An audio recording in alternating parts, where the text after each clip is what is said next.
Ladies and gentlemen, I give you our mayor, Rick Goldring.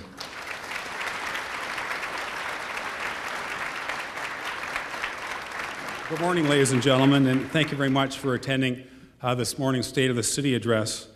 Before I go any further, there are some people I would like to thank and acknowledge who have made this event possible.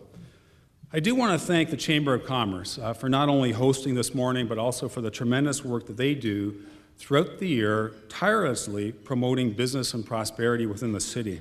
But I do want to recognize my colleagues for the way that they represent their wards, the individual residents, and the city as a whole. It is certainly an honor and a privilege to serve with each and every one of them.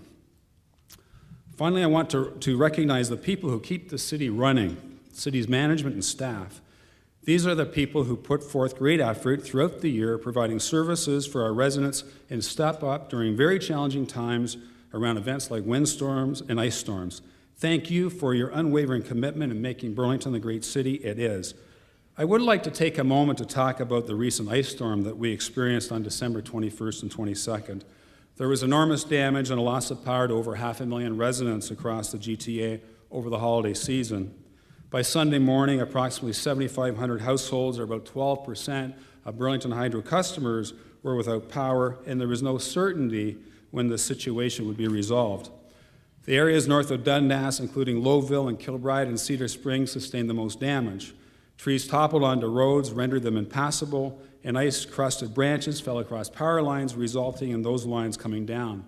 While residents and businesses were affected throughout the city, those areas waited 3 to 7 days for restoration of their power. All power was restored by December the 29th.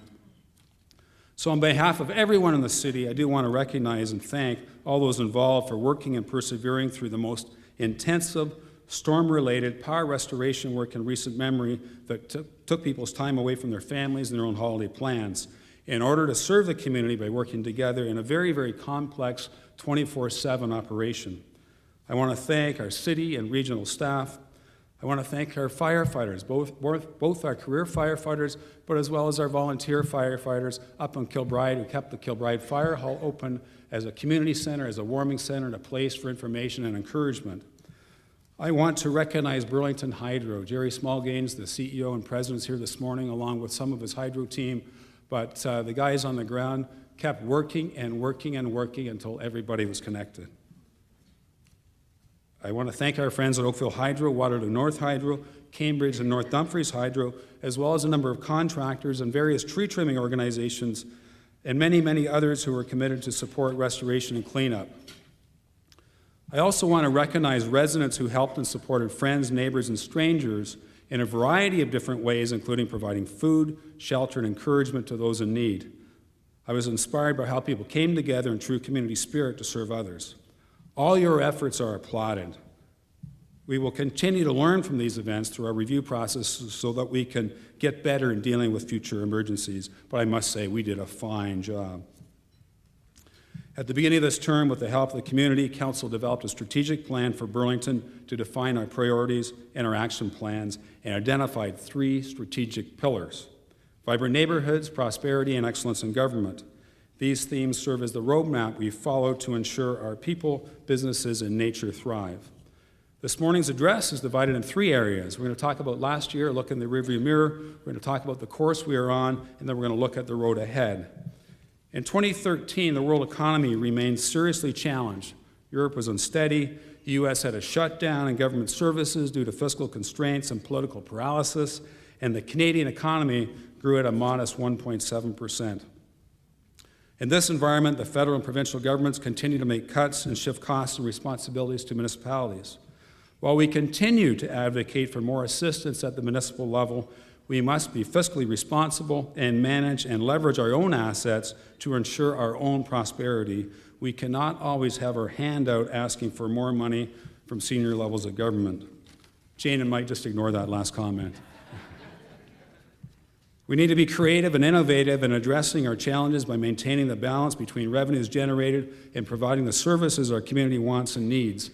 At your table are copies of the Burlington Story, which describes our city, who we are, where we have been, where we are today, where we need to be, and what our future opportunities and challenges are. I encourage you to review this document. At its essence, the Burlington Story is intimately connected to all of us. In my case, I moved to Burlington when I was 3 in 1960, so I'm not a lifelong resident. I moved here when I was 3. And I got to tell you, I moved to Oakville for 11 months a number of years ago. I don't know what I was thinking when I did that.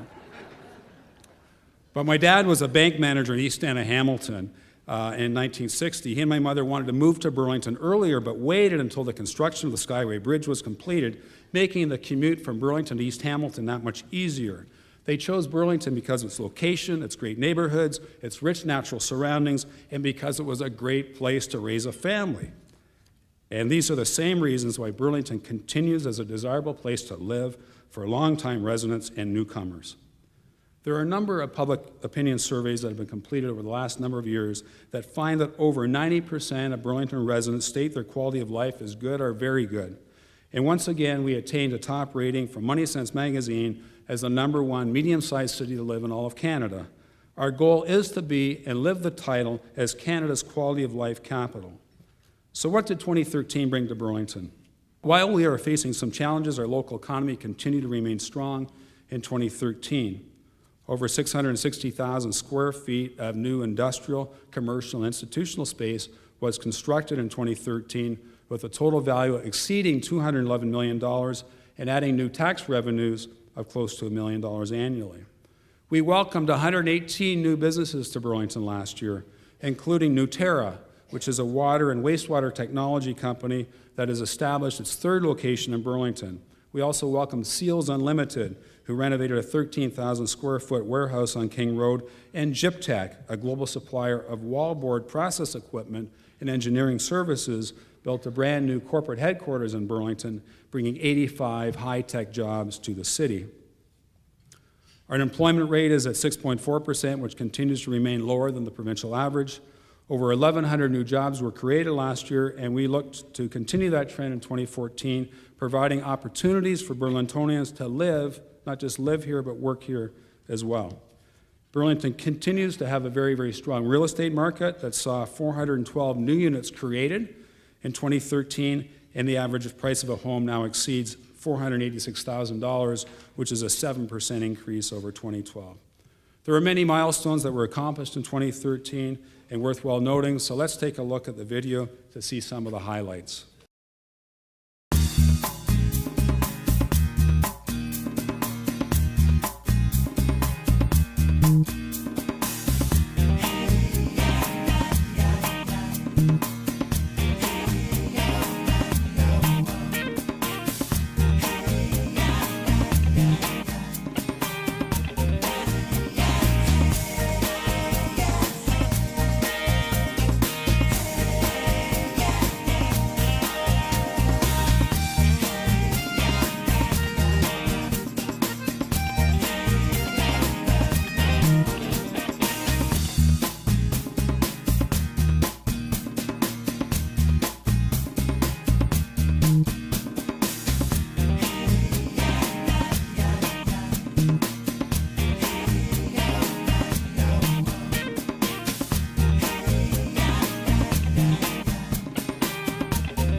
It was a great year, and I'd like to provide you with a few more details on some of those initiatives.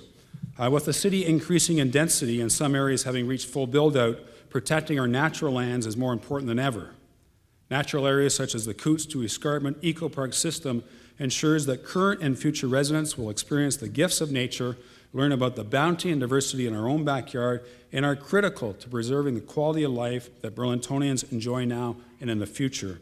The Coots to Escarpment Eco Park system, once complete, will be over 4 times the size of Central Park in New York City. Last spring, longtime Burlington businessman John Holland, in memory of his wife Eileen, donated 37 acres of property in North Aldershot for use as additional parkland. Eileen believed this land should be given to the city for others for generations to come, And I'm very pleased that John Holland and some members of our family are here this morning. John, could you please stand up and let us recognize you?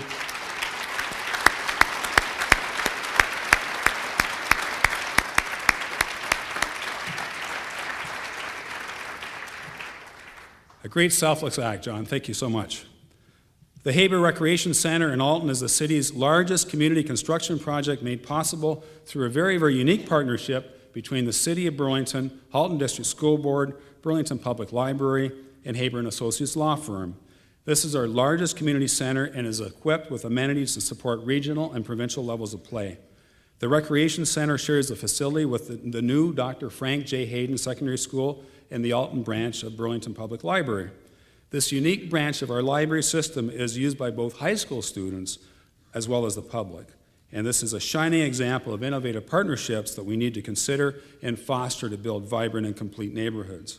Thank you to our partners, and in particular, a big thank you to Chris Haber and his family who stepped up and sponsored the naming rights of Haber Recreational Center, made a significant financial commitment to the city.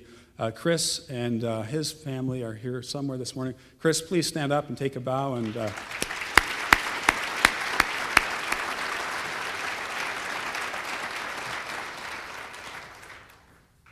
this past June, after 7 years of twists and turns and a long and winding road, we officially opened the Brant Street Pier, which has now become a great destination and integral part of our shoreline and our downtown. I can tell you we have received overwhelmingly great feedback from residents and visitors alike. The community has really embraced the pier, and what I really like is when the Burlington Post banner and some of the banners at the front of the paper includes an image of the Brant Street Pier. So yes, we continue to work through legal aspects associated with the pier construction in the best interest of taxpayers, and we look forward to a timely and mutually satisfactory resolution for all parties. And once complete, we will provide a full and transparent briefing. We collaborated with Burlington Hydro and other stakeholders to produce a Made in Burlington community energy plan that will help identify areas where conservation and efficiency measures can be focused. It will assess the potential for local generation, particularly for renewable energy resources, utilize smart grid technology, and to look at energy implications on future growth and prosperity. There were so many stakeholders involved, both our school boards, our Sustainable Development Committee, Burlington Green, Halton Region, Burlington Hydro, Union Gas, but the person that kept this all together, was the glue that kept this all together, was the chair of our Community Energy Plan Stakeholder Advisory Group, and he's with us this morning. I'd like local businessman, the president of Stress Street, Michael Schwanger, to stand up and let us acknowledge him for all his efforts.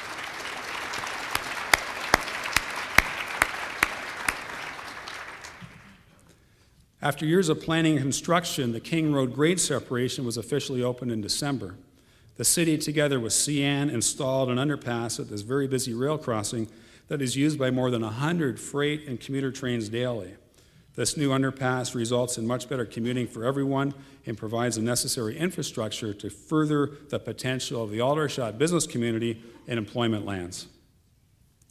Council unanimously approved the revised core commitment for our downtown. With over 1,800 touch points from our public consultation process came the vision, creating an active waterfront downtown destination that showcases the cultural heart of Burlington. The city will play a leadership role in setting policy and committing resources to implement the strategic actions required to create a more vibrant and prosperous downtown. I've often stated I firmly believe that our downtown is the heart and soul of our city. Council unanimously approved Burlington's Cultural Action Plan to enhance cultural development in the city, which contributes to our citizens' enjoyment and well-being. 76% of polled residents said culture is essential, are highly important in their daily lives, and our cultural organizations attract more than 624,000 visits to the city in 2013 alone. Culture can inspire generations of creative minds to lead Burlington forward to new technologies and ways of thinking and doing. The Joseph Brant Hospital redevelopment and expansion made wonderful progress in 2013 and is scheduled for spring 2014 completion of the Phase 1, which includes the Halton McMaster Family Health Center, an 800-space parking garage, along with hospital administration space. We now turn our focus to Phase 2 of the project, which has been enhanced from the original 6-story project to a 7-story tower comprised of a brand new emergency department, 28 new intensive care unit beds, and 146 medical surgical beds. Construction for this phase is planned to start in early 2015 and open in 2018. This is what our tax levy is supporting, a state-of-the-art care facility to better serve residents.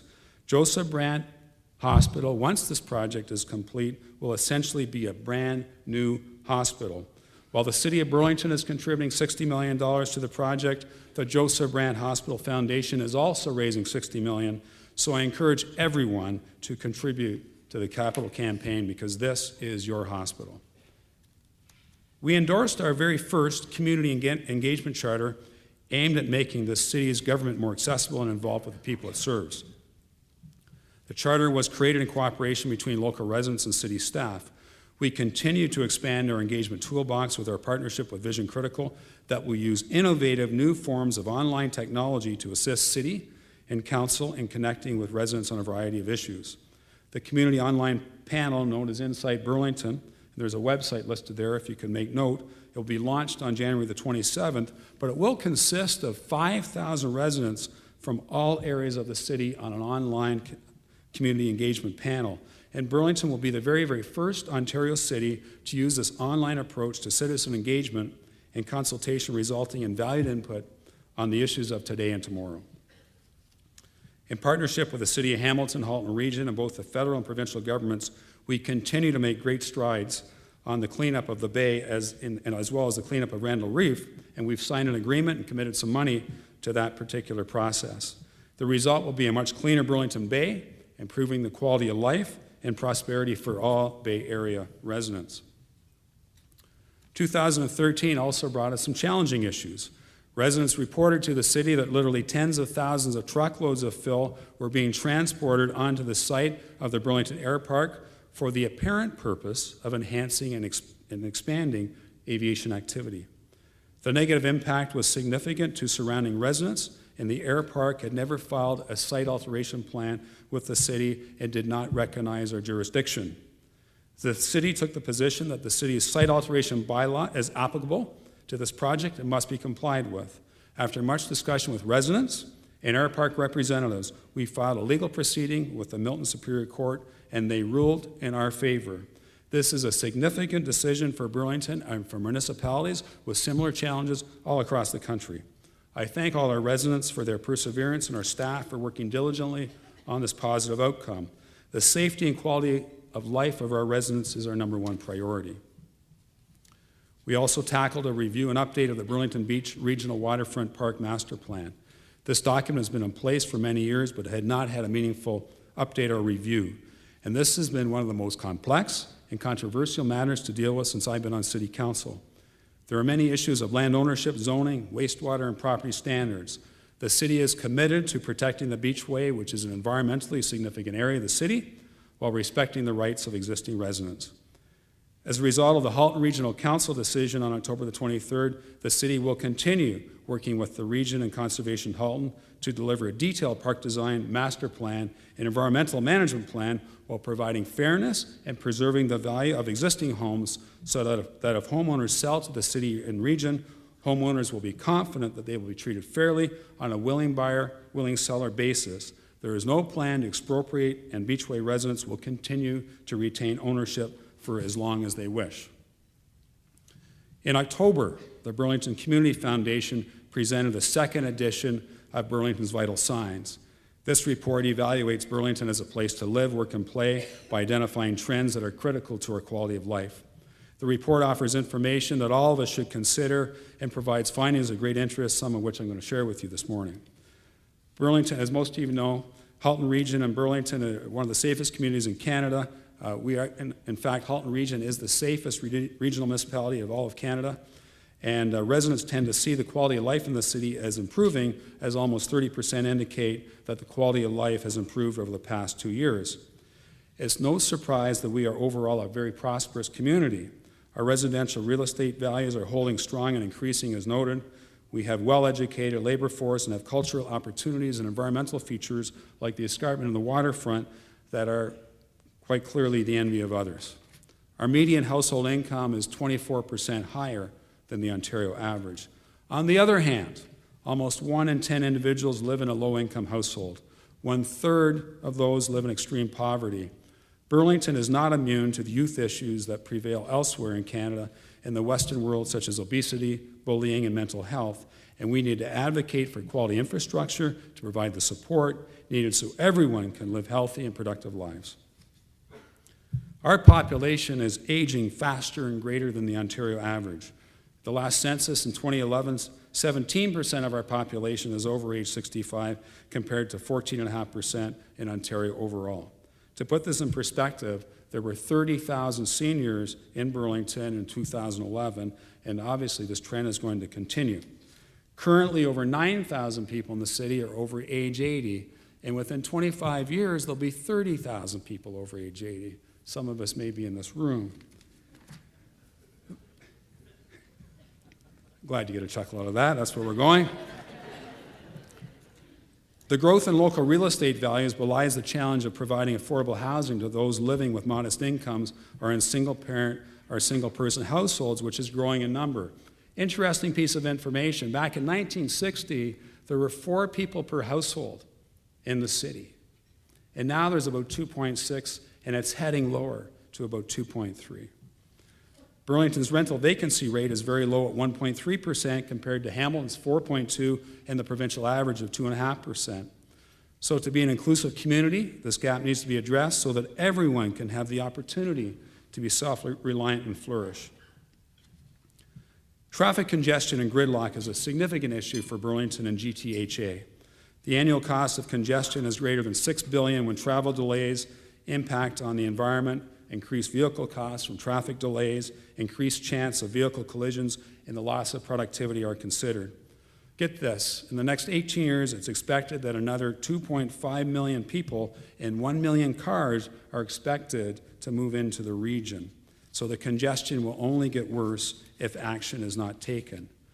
Metrolinx has started to implement some projects that are part of the $50 billion big move for investing in public transit, and it is crucial that work continues on the remainder, as if it doesn't, the cost of doing nothing will see the annual cost of congestion increase to $15 billion by 2031.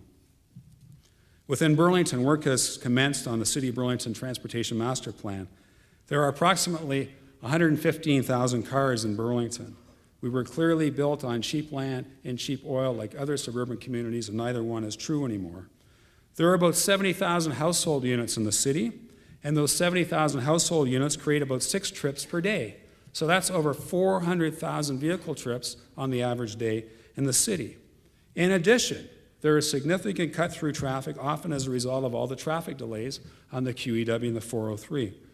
I assure you, there is no magic bullet to address our transportation challenges. We need to take a balanced approach going forward, improving our intersections and road networks where appropriate, but also building complete streets that include appropriate infrastructure for cycling and pedestrian activity, as well as transit. Property taxes, as most people probably realize, are the most significant revenue source for the city.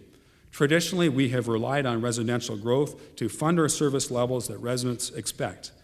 In the future, the challenge will be able to maintain these service levels because in the past, we had lots of greenfield development, but we're now reaching build-out. Thus, the city is challenged to maintain services and infrastructure because our revenue growth has slowed dramatically. So now here we are in 2014. We are the slowest growing municipality in all of the greater Toronto-Hamilton area over the next 17 years. In 2004, we are projecting assessment growth of 0.5%, which is the lowest we have had in memory. And shortly I'll show you a chart on, there's a chart there. That shows our history. And that's a very, very telling chart. And that's a significant part of the Burlington story that we're trying to articulate. As a result of a declining rate of assessment growth, it is more important than ever to create new ways to increase this revenue source while maintaining affordability and minimizing negative impact on service quality and quantity delivered to the community. We want and need to maintain our quality of life. If the current trend continues as the city migrates towards residential build-out without us taking action, Burlington may realize the need for more than moderate tax rate increases over the medium to long term, along with a reduction in services. Because of our limited capacity to grow, we must take a strategic approach to support and sustain our community now and for the long term. The centerpiece of that approach is the attraction and successful recruitment of new industrial and commercial businesses. Earlier I mentioned the Burlington story. If you look at page 11, you don't have to do it now, there's another chart about our assessment growth around our industrial and commercial assessment in the city, and that has a similar story as well. Action is required, and action is being taken, I assure you. In my last State of the City address, I indicated that one of the key priorities for 2013 was to have the Burlington Economic Development Corporation take a more direct, active, and strategic role in the short and long-term development and marketing of the city. The organization has been in a transitional mode internally while still maintaining its core mandate of marketing and facilitating existing and new business expansions. I would like to acknowledge the BEDC staff for keeping their foot on the pedal while we move forward through this process. We have reviewed the best-in-class models combined with a made-in-Burlington approach, and we are in the process of creating a very dynamic organization. This organization will aggressively maximize market opportunities locally and internationally, lead transformations to key employment districts, be investment ready to streamline development processes, and ensure land is shovel ready. We are also looking at the viability of acquiring assets and assisting owners to create new development sites on underutilized land in order to enhance their value and bring them to market. I would encourage you to join us for the Burlington Economic Development Corporation's annual general meeting in May, where we will share even more information on the new Burlington Economic Development Corporation. As part of our prosperity agenda is the development of the city's employment lands, which represent a strategic asset. Taking a proactive and targeted approach to preserving and optimizing our employment land inventory will help take the pressure off the need for significant increases in residential property taxes. This will be the key to our long-term fiscal capacity and sustainability. We have reached an agreement with IKEA. As many of you know, IKEA is moving to the North Service Road and Walker's Line, the northwest corner. We've reached an agreement with IKEA that will accommodate the transportation needs for their relocation project and provide a long-term transportation solution for the city's prosperity corridor. Solving the transportation issue has allowed us to unlock the development potential of the North Service Road area and provided us the infrastructure to help us attract further investment. On the expense side of the ledger, there are initiatives at play that build on our 2012 decision to refocus investments in city services through a service-based approach. This transition from a traditional budget approach of department spending to investing in value-based service delivery is not esoteric. Rather, it is rooted in a delivery and budgeting model that focuses on service quality and financial sustainability, and will be our primary focus in 2014 as we transition to a service-based budget in 2015. There are a number of opportunities that are being explored with the objective of reducing operational costs and creating new revenue streams. Some of these include a real estate asset management corporation, which would be an innovative approach to optimizing city facilities and assets to increase their value and potentially creating a revenue stream and making the best use of our current infrastructure. We're also investigating a service-based corporation in partnership with Burlington Electricity Service, which is managed under the Burlington Hydro Board, which would streamline existing services, avoiding duplication, creating efficiencies, and enhancing existing services. Examples under consideration include stormwater management, street lighting, and tree trimming. An energy corporation is also being investigated that would offer residents effective, value-based, and sustainable energy solutions to provide our energy needs now and in the future. So for each of these concepts, a comprehensive business case will be developed to identify and weigh the benefits, costs, and risks associated with each initiative. The models with the most return on investment will be considered for implementation. Exploring new service delivery methods has established an environment of change and transformation, and to enhance service value and quality and build on our efforts for sustainable local government. The city, like other municipal governments, is under increasing pressure to think more entrepreneurial and be creative in revenue generation and service delivery opportunities. We are, in essence, reinventing municipal government. While it's wonderful that Burlington is lauded and recognized, we need to continue and stay ahead of the curve. In times of high growth and great prosperity, we often neglect to look for the future challenges that we might face in the long term. It is often when we are experiencing the most difficult times in life, in business, personally or professionally, and we face challenges that we learn to be innovative and creative. These are the times we are often the most successful in finding solutions. As a community, there are many challenges that lie ahead that we must confront. Your ideas, passion, and engagement have never been more needed than today. In my inaugural speech, I closed with the African proverb, if you want to go fast, you go alone. If you want to go far, you go together. Ladies and gentlemen, we are in this together. We can together continue to build a city that works to provide the best and vibrant neighborhoods, prosperity, and excellence in government. And together, we can be a shining example of the best a city can be. The following sums up the keys to success to sustain Burlington as an attractive place to live, work, and play. Attract new business to generate new sources of revenue, jobs, and increase opportunities for more residents to work and live in the city, thereby improving quality of life. Continue our journey towards a performance, results, and accountability culture at the city to improve effectiveness, service levels, and value for money. We will continue to seek strategic commercial market opportunities both within Canada and internationally, including continuing to develop the potential of our water technology sector. We need to continue to invest appropriately to improve our local, regional, and provincial transportation networks in order to improve prosperity and quality of life for all our residents. We need to continue to work with our friends at Region of Halton to provide creative approaches for a variety of housing options for all residents. We need to staunchly advocate for infrastructure that supports both the physical and emotional well-being of our citizens, particularly for our youth and seniors, while providing an environment that fosters healthy, happy, and productive living. Meeting these aspirations will be a community effort. We need your support to make this happen, and over the next few months, we will be soliciting your participation, and I'm asking you to get involved in any way you can. The Burlington of tomorrow will be a healthy, vibrant, prosperous, caring, and connected and compassionate community by providing a variety of opportunities to live, work, and play. These include fostering a real and authentic sense of community where people thrive, reach their potential, learn, enjoy, and continue to support one another in good times and in times of need. On behalf of your council, I offer my thanks for your ongoing and continued support. In closing, I leave you with this quote. In the words of Alan Kay, American computer scientist and pioneer, the best way to predict the future is to invent it. Ladies and gentlemen, the Burlington of tomorrow is in our hands, our hearts, and our minds. Let us form our future together. Thank you. Thank you.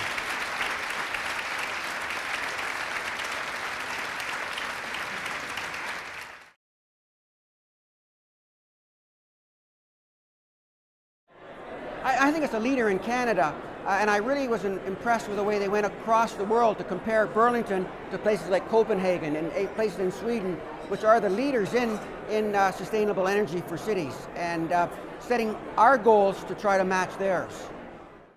What I heard from Mayor Goldring this morning around the refocus on economic development really excites me, because for my organization and other organizations that are in employment and training, we understand, and I know Mayor Goldring understands, where that fits in terms of a thriving community. As the city identified their strategic direction, one of the three pillars is prosperity. The identification, I believe, of the prosperity corridor along the QEW, the new development or redevelopment of existing employment lands there will allow that increase in ICI development, contribute to new revenues, growth in revenues, and allow the city to continue to prosper. The upcoming years are more about being able to unlearn as much as they are about learn, and I think that creativity and innovation is going to be the lifeblood of organizations and of communities as well. So I think that the best thing that we can do for the next generation and for our youth is to provide them with the skills that they need so that they're adaptive to our workplace and some of the challenges that we're going to have going forward.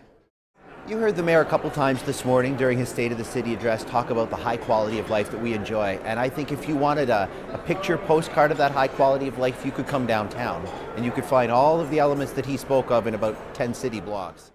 We need more community support than we've ever needed in the past. I encourage everybody to get involved in any way you can and help us transition Burlington into one of the most innovative and creative municipal governments in Canada.